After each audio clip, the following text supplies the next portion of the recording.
Boa tarde, pessoal.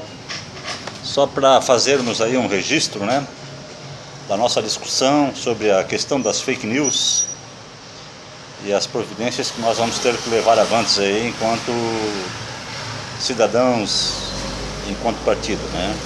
Então, assim, as principais discussões que aparecem hoje na internet, só para fazer um resumo aqui para nós podermos recompilar depois das nossas discussões internas, né? São questionamentos, né? Sem censura judicial, sem judiciário, né? É possível dizer a verdade? Quer dizer, é o judiciário que tem que dizer essa verdade? Na verdade, esse é o grande questionamento que o pessoal faz hoje, né? É possível chegarmos à verdade sem um pronunciamento judicial? Assim, os meios de informação e de comunicação social hoje, eles conseguem harmonizar a questão dessa forma, né, que se possa responder a essa pergunta, né, de que forma que hoje o cidadão com excesso de informação, ele consegue chegar na verdade sem precisar recorrer a uma manifestação do judiciário, né? Então, os principais debatedores aí questionam, né? Seria possível o próprio Facebook, por exemplo, esclarecer sobre as notícias, o que é verdade, o que não é verdade? Né? O Facebook teria essa habilitação, teria essa legitimidade para fazer isso? As pessoas estariam aptas a confiar ao Facebook essa atribuição? Né? Uma comissão de notáveis lá dentro do Facebook para uma espécie de comissão de ética que se manifestasse, isso aqui nós achamos que é fake news, ou isso aqui nós achamos que não é fake news, né? Outro questionamento que o pessoal costuma assim trazer à tona, que a gente vê nas discussões, né? Oi. É o poder de disseminação da informação falsa, né? Assim, a potencialidade que existe hoje para você reunir um exército com dinheiro ou sem dinheiro, ou apenas com interesse político, ou apenas com interesse econômico, né? Ou com interesses maldosos, ou com interesses bondosos, né? Esse poder, né?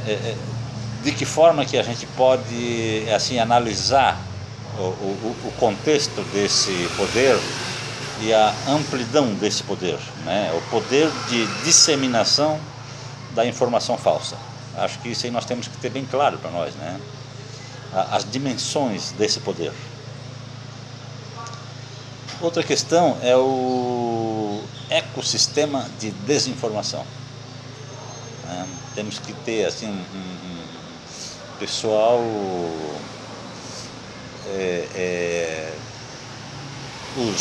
os pesquisadores estão constantemente descobrindo, né, ecossistemas novos, né? Assim, tá muito ilimitado, né? Assim, a margem de desconhecimento dentro desse setor, ela é muito ampla. Outra questão que assim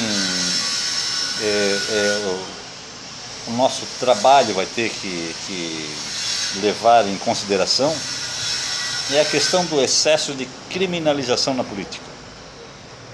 Como que nós vamos conseguir superar essa questão, né? Se o simples fato de uma pessoa ter uma atribuição política, ou ter uma função política, ou ter um mandato, é o suficiente para ela ser vista como um criminoso, né? A gente vê aí o que aconteceu com o senador Requião, por exemplo, né? Uma pessoa ilibada, foi governador 2 vezes, né? Aquele senador do PT, o Suplicy, né? Então, assim, teve muitas pessoas boas que tinham um bom trabalho com a comunidade e que foram criminalizadas pelo fato de serem políticos, né? Então, assim, até que ponto isso é interessante para a nação brasileira, né? Continuar com essa prática, que isso continue se reproduzindo, né? E como é que nós vamos parar esse ímpeto, esse condicionamento, né? O eleitor vê um político, não, é político, então é corrupto, não, sabe? Então, outra questão assim que a gente vê os juristas falando muito pela internet, né? Alguns dizem o seguinte: eles têm mais medo da legislação que possa vir para coibir isso aí do que das próprias fake news. Quer dizer, nós estamos sendo asfixiados por um mar de contra-informações e de desinformações e de disseminação de informações falsas, e tem pessoas que ainda acham o seguinte: olha, se for corrigir isso aí pode se tornar pior, né? Então, até que ponto essa afirmação ela realmente tem alguma consistência, né?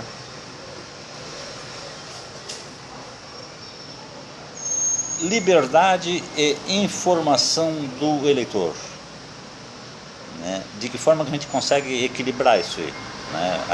A liberdade de quem usa a internet, de quem tem o poder ali de falar, que tem a habilidade de poder se comunicar, né? E a informação do eleitor, assim, o direito que o eleitor tem de receber uma informação verdadeira, que não seja fake news, né? De que forma que isso pode ser equilibrado, onde é que está a fórmula correta para isso? Então, essa é uma outra questão que a gente tem que levar em consideração. Outra coisa é o poder da regulamentação, né? O poder de definir o que é crime e o que é fake news. Quem que tem esse poder? Se toda tese, se toda ideologia pode ser contestada, a verdade também ela é fruto de uma visão ideológica. Então, se você tem um meio de informação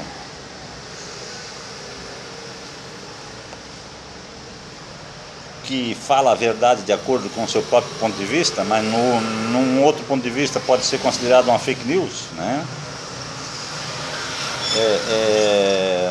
Como é que fica esse poder de regulamentação? Quem é que vai exercer ele? É a justiça? É um conjunto de notáveis? É uma comissão de ética dos próprios meios de comunicação? É um filtro que vai definir, né, por exemplo, o partido do PSDB tem lá um canal onde ele então lista tudo aquilo que ele acha que é fake news na internet. Então aí o cara está na internet, ele tem dúvida se é fake news ou não, e ele é do PSDB, ele entra lá naquele canal para saber se lá existe uma configuração de que aquela informação que ele está recebendo é considerada fake news por aquela corrente ideológica, né? Eu não sei se isso seria, porque uma coisa é a intenção e uma coisa é ter a visão de como é que poderia funcionar corretamente alguma coisa. Outra coisa seria colocar isso em execução sem uma intervenção direta do Estado, sem o Estado ter que arcar com os custos disso, né? Porque a iniciativa privada, ela investe naquilo que ela quer, que ela tem interesse. Então, não sabemos como é que vai ser essa regulamentação.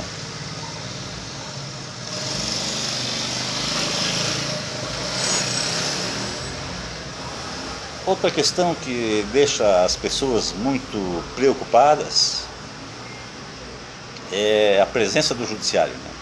Porque você veja bem o seguinte: hoje quem é o grande protagonista do processo político? São os políticos? É o debate ideológico? Não. Né? Hoje o grande protagonismo dentro das eleições, né, é um protagonismo assim, é o judiciário jogando de goleiro ali né, goleiro, meio campo e atacante, né? Então, como que a gente vai conseguir diminuir a presença, né, do poder judiciário como o grande protagonista das eleições? Acho que isso é uma preocupação cidadã, né? Como que os cidadãos de uma determinada sociedade, né, conseguem fazer um processo eleitoral sem que o judiciário seja o protagonista principal, né, em todos os aspectos, né, das notícias boas, das notícias ruins e das notícias médias, né? Então seria assim a preocupação de como que nós vamos desjudicializar a política.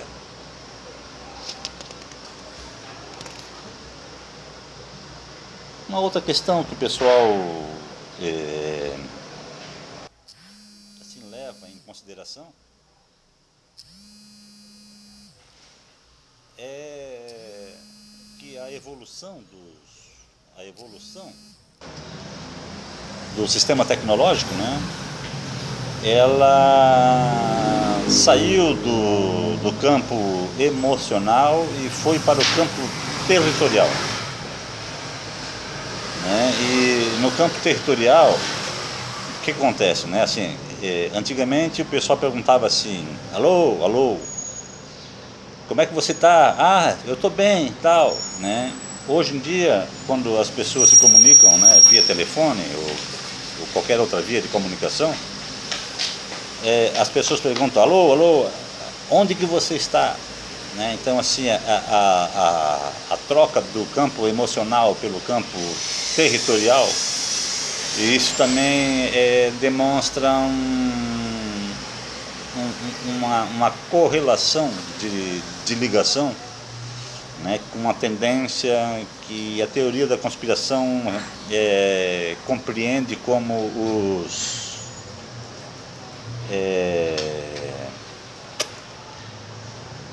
reptilianos, né? Os reptilianos possuem né, uma tendência essencialmente territorialista, né? Então, quando o territorialismo começa a aparecer dentro da estratégia que está sendo desenvolvida, né, as pessoas percebem que os reptilianos estão lá atrás fazendo os planos e as conspirações, né?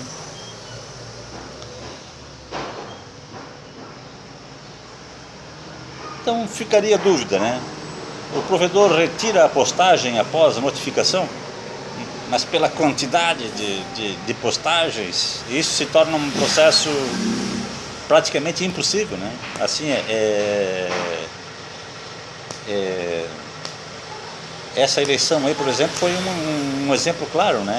Assim, o judiciário não digo que ele se considerou, mas ele se deparou como praticamente impossibilitado de coibir tudo que estava sendo produzido, porque não havia como, assim, a quantidade era muito alta, né? Outra questão que o pessoal leva em consideração é a questão do anonimato, né? Que o anonimato ele não é proibido, né, até esse momento, né? Então isso aí é uma coisa que ajuda, né, na disseminação de notícias falsas, né? E de que forma que seria possível então a superação do anonimato no combate das fake news? Qual seria a forma correta de fazer isso, né? Outra questão que eles dizem é o seguinte: o Estado não tem como fazer a gestão prévia das fake news, né, e das postagens, né, e do que está sendo postado hoje dentro das redes sociais, e também não tem condições de fazer a gestão pós, nem a prévia e nem a pós. Ou seja, o Estado ele se tornou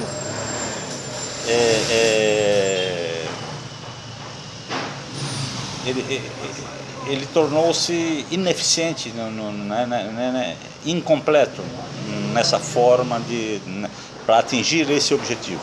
Ele não tem instrumentos o suficiente para isso. Assim, é uma tecnologia muito avançada e que, se as pessoas quiserem fazer um mau uso, o Estado não tem condições de coibir. Essa é que é a grande verdade que está acontecendo, né? Uma outra questão que os juristas, então, assim, levam em consideração, né, é a questão da cultura brasileira, né? Porque o brasileiro ele está acostumado a resolver tudo por decreto, né? Então, será que para as próximas décadas, né, a própria população vai ter uma outra expectativa de que a solução não venha do Estado, né, e que a palavra final não venha do Estado? E que tipo de mecanismos é esse que a sociedade vai desenvolver para a superação desses problemas, né? Então, assim, os juristas aí nos debates, então, assim, a sugestão, né, que tem que haver o combate diário, né? Por quê? Porque senão o excesso de desinformação acaba, de uma certa forma, deturpando aquilo que as pessoas têm como bom senso, né? E é o que eles chamam assim de viés de confirmação, né? Então, né, vamos continuar aí pesquisando para nós termos a condição de traçar aí um quadro mais amplo, né? Porque hoje o que se observa é o seguinte: esse estágio de avanço tecnológico, né, e de